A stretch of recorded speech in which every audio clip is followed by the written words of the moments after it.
Hi, love. Today we are talking about feeling confused, upset, and weak. And we're going to do it through the storytelling lens of me sharing with you my day so far. Isn't that fun? I told you earlier this year that this is the year where I embrace going full out and sharing all of the bits and pieces of me with you so that you can see we really are all in this together and we are all working on the same things. And a lot of what we experience in life, the lessons, they circle back around. And ideally, when they circle back around, we've leveled up, so they're maybe a little easier. We move through them with a smoothness. But the truth is I know you because I am you. So let's dig in. So this morning, I woke up feeling confused, upset, and weak. Now, those were not the words that came to mind, but they are the words that I figured out I needed to share with you. The word that came to mind to me first thing this morning is, I'm really dysregulated. Now, as a trauma-informed therapist, saying to myself, I'm really dysregulated makes a lot of sense. But then later in the day, my husband told me that even he doesn't know what I mean when I say I'm really dysregulated. And then I was like, oh, geez, I thought TikTok had solved this for me. I thought the world understood now what it means to be dysregulated. So my word for confused, upset, and weak is really central nervous system dysregulated, but we're going to unpack all of that, okay, love? So what was going on this morning that I woke up that way? Well, I think you'll relate to a lot of this. I have definitely been pushing out of my comfort zone lately, challenging myself to show up differently in the world. And so I feel exposed. I feel self-doubt. And I feel nervous sometimes about how I'm carrying all of this newness into how I'm showing up. And then life happens, right? So, as I'm sure you've heard me mention, I struggle with, I shouldn't even say that. I am always healing in the body. Especially. So sometimes I'm really in touch with feeling discomfort in my body due to some historical health stuff. And so, that's been going on a little louder for the last couple of months. And then my kid got sick this weekend. And she, is running a pretty solid fever the last couple of days. And I've been embracing this homeopathic journey where I'm learning so much about homeopathy and its various remedies. And so I started treating her for a fever with homeopathic remedies while also embracing the science of Advil. And I love the combination of those two because that is a combination I have always celebrated, the blend of science and spirituality. And so this weekend, I was kind of juggling all of that. Like, okay, I don't feel great. She doesn't feel great. I'm learning something new. I'm doing some things new. That's all okay. I can handle it. I'm home, in my house with my people, and there's no pressure this weekend, right?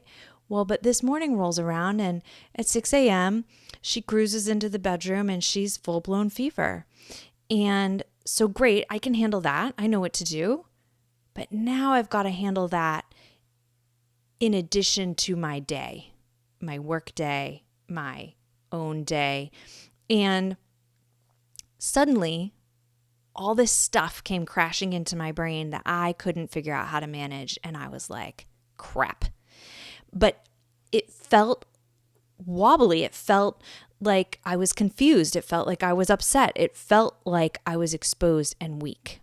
And I really, once I got her medicated and, watching a great show on Netflix, I could kind of sit with myself for a bit, figure out what is going on here. You know what's fascinating is the thing that seemed to be really tripping me up, this is wild, is my amazing cleaning crew was coming to the house today to clean the house. And I felt like, oh gosh, they're going to see us like this. Isn't that interesting that that's the thing that kind of pushed me over the edge? And then I was like, I've got to talk to my loves today on the pod. And I've got to bring this to them in a way that makes sense for them, that helps them, that, right? And so I've got to figure out how to get this into a message that makes sense for you today. And so it was this stuff about being seen in the mess that was the tipping point in me feeling confused, upset, and weak. This idea that I was exposed, that I was now going to be struggling the struggle in front of each of you. And so as I sat with that and I breathed through that, I was able to move into acceptance, which we've been talking about a bit here, right? Releasing the resistance in order to move into the solution.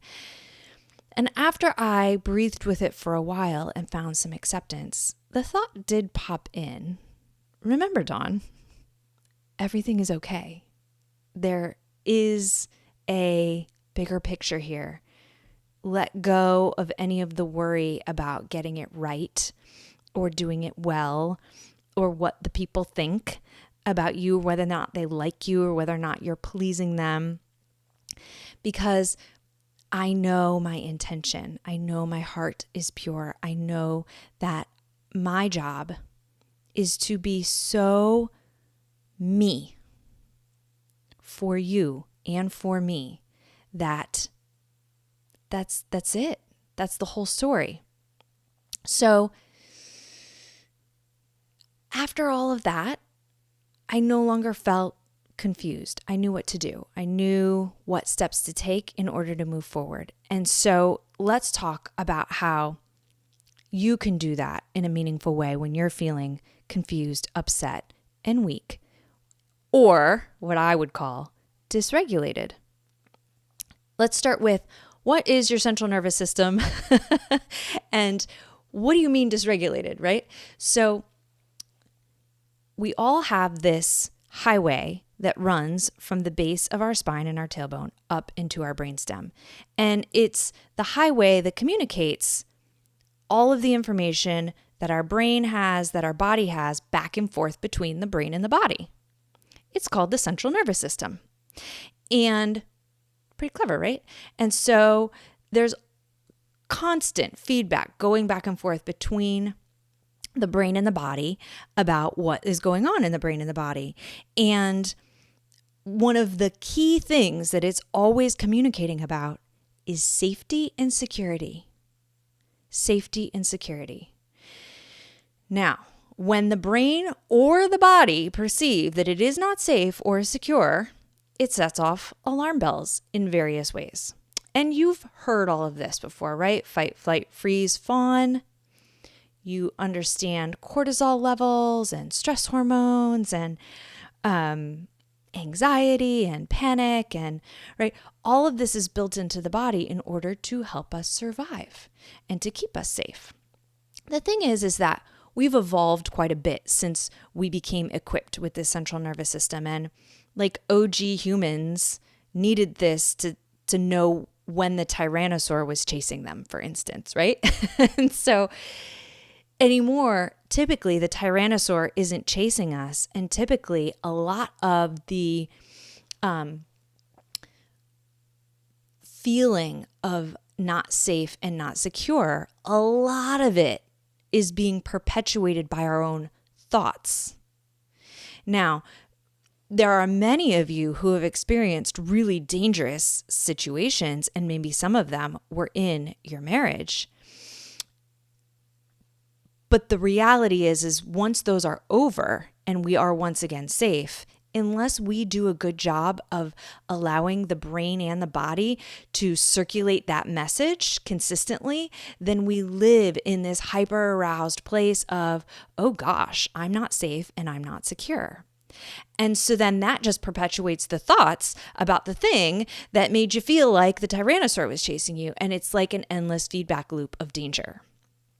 Now, there are a lot of things that we accidentally do that keep us in this state of hyperarousal, or what I would call dysregulation, but what, you might relate to as confused, upset, or weak. And some of those things are, did you know running? Like running can be a cue to your central nervous system that you're not safe. Watching scary movies, watching the news, forget about scary movies, just watching the news is a sign that you're not safe, right? Anything that is going to cause your adrenaline to spike consistently is going to give your central nervous system the cue that something dangerous is happening. So when you're getting into conflict that is not being easily resolved or managed well, when you are not sleeping enough, when you are not giving your body the proper nutrition, when even, for instance, when I go lift weights with Colleen, you've heard me talk about how much I love it. And P.S., I got a chin-up PR on Friday last week. Super pumped about that. But when I push myself too hard in those workouts and I don't rest enough in between sets, that is cueing my body that I'm not safe, because it's such high volume activity. There's certain stress hormones that get released. So it's about being able to be in touch with that feedback loop via the central nervous system that's happening between the brain and the body, and recognizing the cues that say, hey, something is going on. All right. So that's the central nervous system. When it's regulated, things feel at ease, you feel safe, you feel secure, you feel clear-headed, you can remember that the universe has your back, you have some awareness, you're maybe funny and, just like on point, right? You're just like feeling it. When you're not those things, there's a clue that your central nervous system needs some regulation. So how do we regulate the central nervous system? Well, there are two main ways that I want you to hear, and then there are so many other ways. And we talk about this all the time. I'm just kind of tying it up in a little bow for you here. But the two main ways we can begin to regulate the central nervous system is to harness our thoughts. Are you thinking positive things, or are you thinking scary things? Scary, upset things, right? So first, harnessing your thoughts and pumping the brakes there and saying like, whoa, what do my thoughts sound like right now? Let me shift into some positive leaning thoughts. Whatever's happening here is manageable. There's a solution here. I am held by the universe. Let me phone a friend. Whatever it is, right, that helps you take a beat and say, oh, wait, things may not be as bleak as I'm feeling like they are right now, right? That's the first thing. Harness your thoughts and shift the tone of your thoughts. The second thing is your breath. Now, check out your breath right now. Is it expanded? Is it deep? Can it reach down into your diaphragm? Can it fill up your whole chest? Or are you shallow breathing? Now, just that chronic shallow breathing is reinforcing that message between your brain and your body that you're not safe. So our breath, when we take a big deep breath,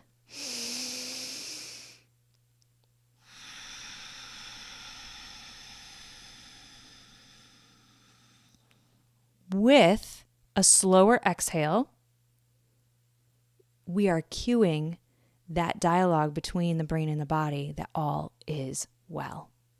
And when we do that enough times, paired with positive thought, ooh, that's the good stuff right there, right? So then, of course, the ancillary things are, well, when we're getting enough rest and when our body has the right nutrients, when we're hugging, right? When we smell something good, there's so many central nervous system hacks.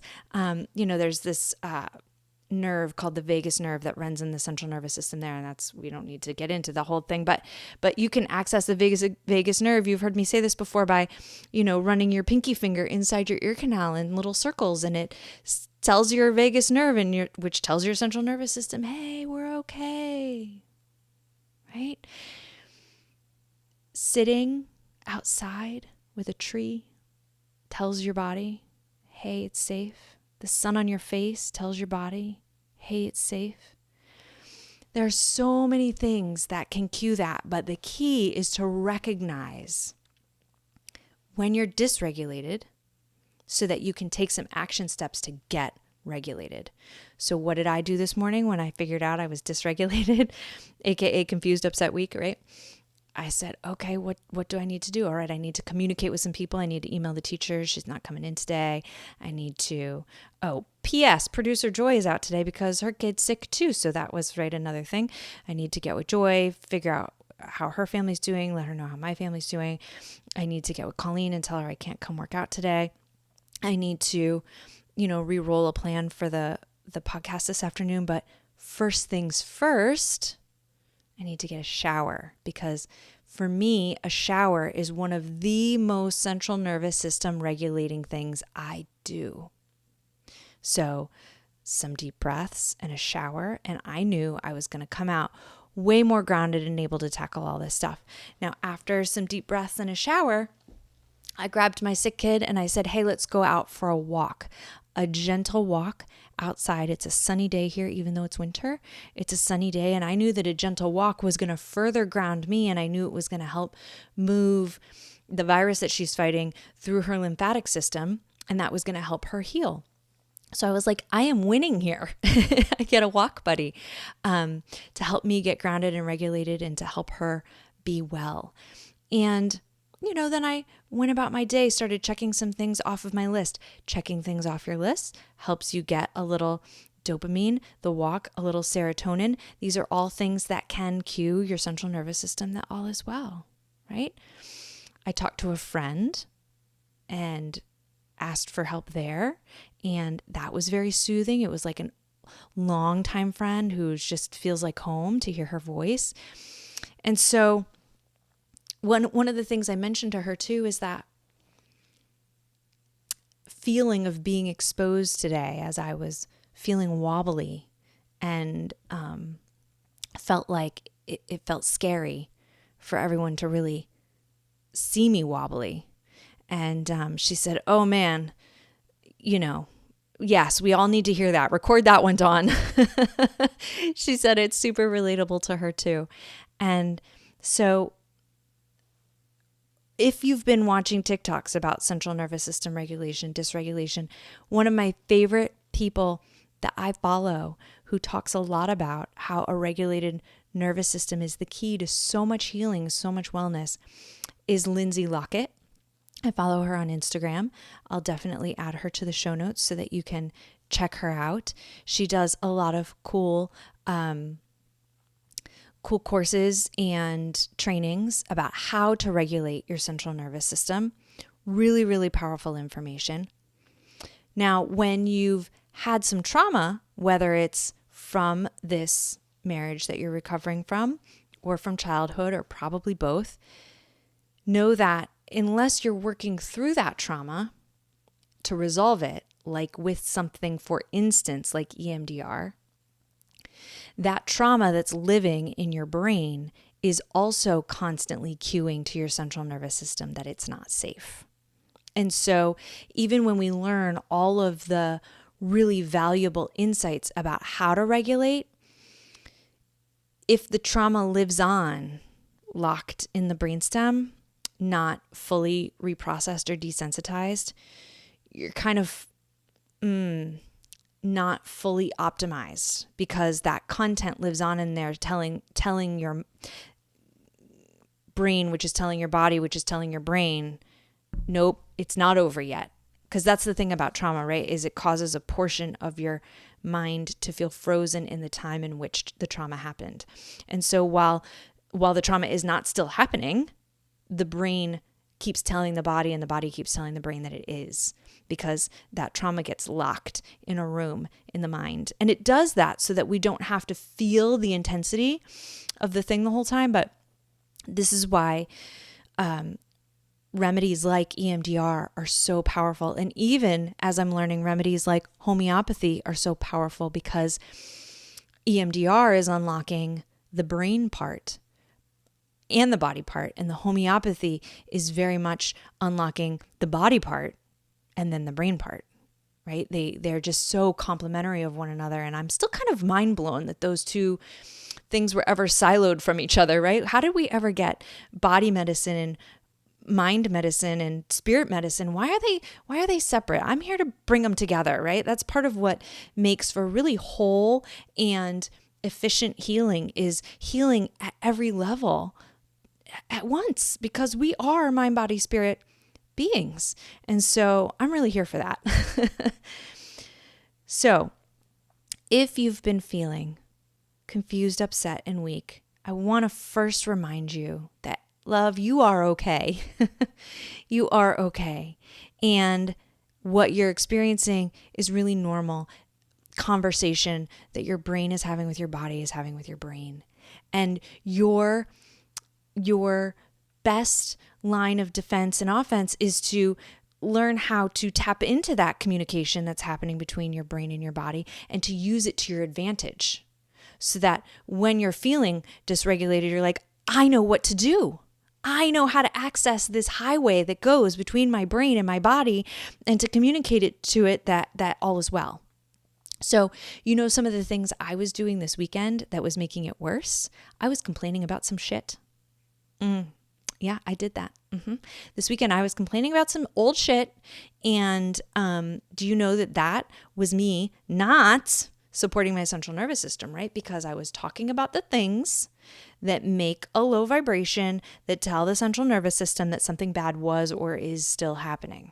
So just know that this is why, I talk about venting sometimes. I posted something to Instagram stories this week and y'all got upset with me about why venting in therapy isn't useful. And this is it, right? Because when you vent in therapy, and by venting, I mean like really kind of rehashing a thing over and over again rather than getting into productivity.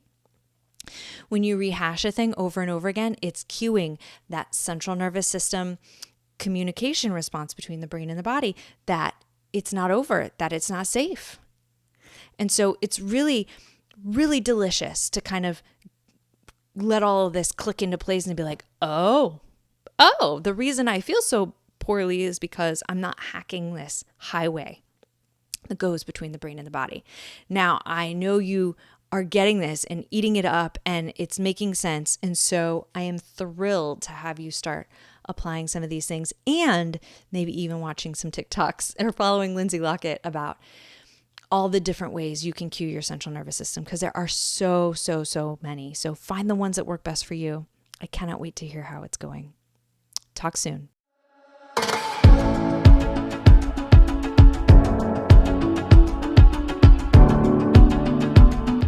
Dear Divorce Diary is a podcast by my coach Dawn. You can find more at mycoachdawn.com.